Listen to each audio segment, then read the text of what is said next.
Allez, on est avec Gilles Barbarin, qui est l'un des copropriétaires d'Altesse du Berlay. Altesse du Berlay, Gilles, qui va disputer le prix Ferdinand Dufort. Comment s'est fait l'association entre les copropriétaires? Expliquez-nous.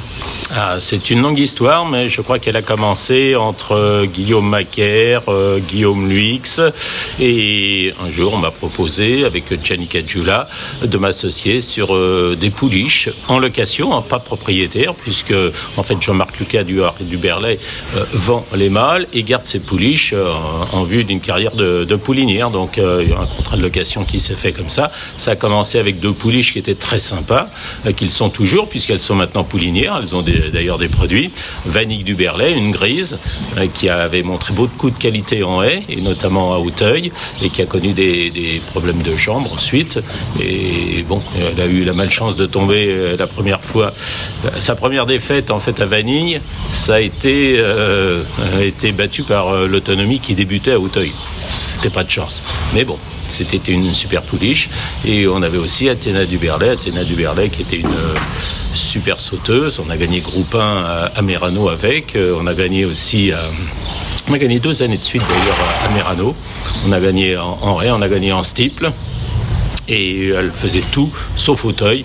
Bon, c'était pas un gros modèle, mais c'était une super pouliche, super jument, courageuse et tout. C'est, en ce qui concerne Altesse, une sœur utérine de Colbert du Berlay. Là aussi, au niveau des origines, j'imagine que ça a dû vous attirer votre attention. Oui, exactement. C'est la sœur de Colbert. Et d'ailleurs, le proverbe où Gianni, quand les deux courent le même jour, il y a toujours un qui gagne. Ça s'est vérifié la dernière fois, puisque Colbert courait la course contre l'Autonomie et les bons chevaux de haie d'Auteuil. Et Altesse courait le steeple, sa découverte du steeple d'Auteuil. Voilà. Alors là, je ne sais pas si ce week-end ça va se répéter, mais ça ne sera pas avec Altesse, puisque en fait, le samedi, Colbert court, mais il y a la sœur aussi d'Altesse qui s'appelle Étoile du Berlay, qui est chez Robert Collet, qui a gagné plaisamment sur l'hippodrome de Compiègne. Alors attention peut-être à Étoile du Berlay dans le Sagan. Vous faites bien de le rappeler. Pour en revenir à Altesse, on peut dire qu'elle a finalement pris les chemins de traverse. Elle aurait pu suivre, on va dire, la voie royale pour aller jusqu'au prix Ferdinand Dufort. Ça n'a pas été le cas, mais elle a laissé à chaque fois de belles impressions. J'en parlais avec Baptiste Leclerc tout à l'heure. En additionnant le nombre de longueurs de ses poursuivants directs, on en arrive à 34 longueurs et demie. Oui, et encore. Alors en fait, ce qui s'est passé, c'est que l'année dernière, Guillaume était très enthousiaste, il nous a toujours dit, Guillaume Macaire, qui nous a toujours dit, c'est une super pouliche. On l'a débuté sur l'hippodrome de Clairefontaine. Elle a fait une faute à la haie du tournant, juste avant l'entrée de la ligne droite. Elle est bien repartie, elle a gagné facilement. Elle a confirmé ensuite, toujours sur l'hippodrome de Clairefontaine. Et on s'est dit, maintenant, c'est le moment d'arriver à Auteuil. À Auteuil, peut-être excès de confiance, peut-être qu'on est tombé sur une très bonne pouliche, mais on a été battu à la fin par la pensionnaire de François Nicole, Western Girl, qui est quand même pas la première venue. Et ensuite, nous avons couru de nouveau les bonnes. On avait dans l'optique de courir le Bournosienne. Mais malheureusement, ce jour-là, elle était battue en face. C'était le jour où Impressive aussi a été battue de très bonne heure. Et en fait, il s'avère, on l'a fait scoper après la course, il s'avère que la pouliche avait du sang, avait du pus. Et Guillaume a eu un virus dans son écurie à ce moment-là. Il a fait toutes les recherches possibles, inimaginables. Il n'a jamais rien trouvé. Je crois qu'il a même nettoyé tous les box de fond en comble. Il les a repeints. Enfin bref, il n'a jamais su ce qu'était ce virus. Bon, on a envoyé Altesse au pré. Altesse est revenu au courant de l'hiver et ensuite on y est allé progressivement, des courses faciles, Bordeaux, Toulouse. Elle avait même la possibilité de courir une autre course à Bordeaux. Et Guillaume a dit non, c'est le moment d'aller à Auteuil. Bon, il n'a pas voulu la débuter sur la plage, sur le 8. Il voulait simplement le gros Open Ditch. Donc on a couru contre les mâles en rendant du poids à Golden Sun. Voilà, et elle l'a fait très facilement, en sautant parfaitement. Guillaume Macaire nous a toujours dit c'est une super sauteuse. Elle est faite pour le steeple, elle a du cadre, elle est faite pour ça. Et elle s'est promenée donc pour ses débuts sur l'hippodrome d'Auteuil. Bon, elle court maintenant à 3 semaines, mais c'est le cas également de tous ses adversaires, notamment la manigance chez François Nicole. C'est le cas aussi de Latino des Îles, qui est jusqu'à présent le numéro 1 de la génération. Mais c'est intéressant, à mon sens, d'y aller. Ben voilà, elle arrive avec une certaine certaine fraîcheur, elle a du métier, elle a bien travaillé.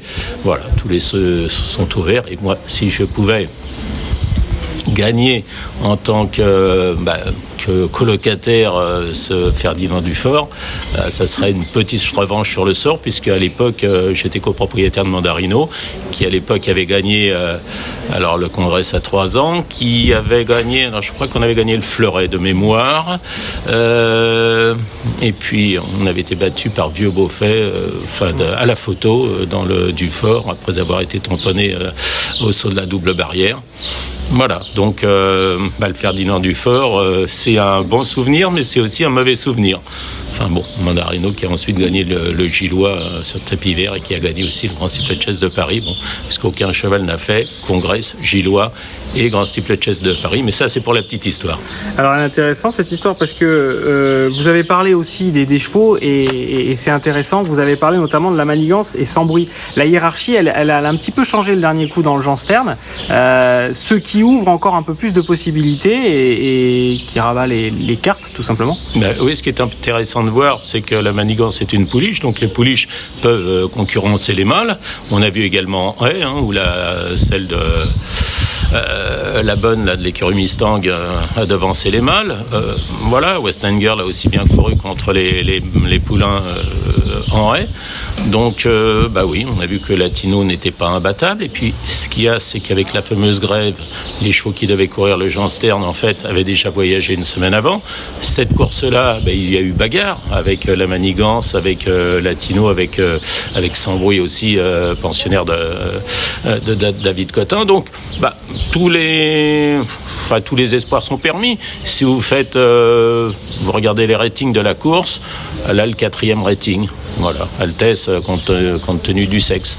Derrière les 3 précités. Donc, voilà, on peut espérer. Voilà, ça va pas être facile, mais ça sera facile pour personne. Vous allez la vivre comment cette course? Est-ce que vous serez avec Guillaume Luix, Gianni Caggiula? Alors là, justement, je vais vous raconter une petite histoire. Et j'ai eu moi la chance d'assister à la victoire de Mandarino dans le Grand Steeplechase de Paris. Je ne suis pas monté avec Marcel Roland dans l'ascenseur et j'avais ma place fétiche à Auteuil. Je ne l'ai pas respecté la dernière fois pour Panthère du Berlay. Je suis resté dans ma cabine de presse. Ça s'est pas bien passé. J'ai dit pour Altesse du Berlay, on va retourner aux sources. On va aller donc sur la tribune, à l'extrême gauche des tribunes, quand on regarde la piste d'Auteuil. Et là, j'ai vécu sereinement dans le public. Enfin, malheureusement, il n'y avait pas beaucoup de monde. Il y en aura beaucoup plus dimanche, j'espère, la victoire d'Altesse. Très bien. Bon, ce qui est bien, c'est que le voltigeur de Quidia sait où vous trouvez.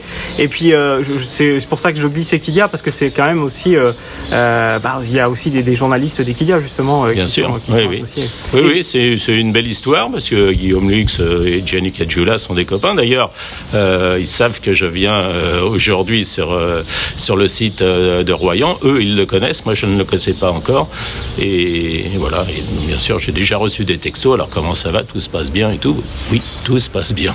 Tout s'est bien passé ce matin. Le travail était parfait, au dire de son entraîneur et de ses entraîneurs et du jockey, même si j'ai pas eu le temps encore de converser avec le jockey.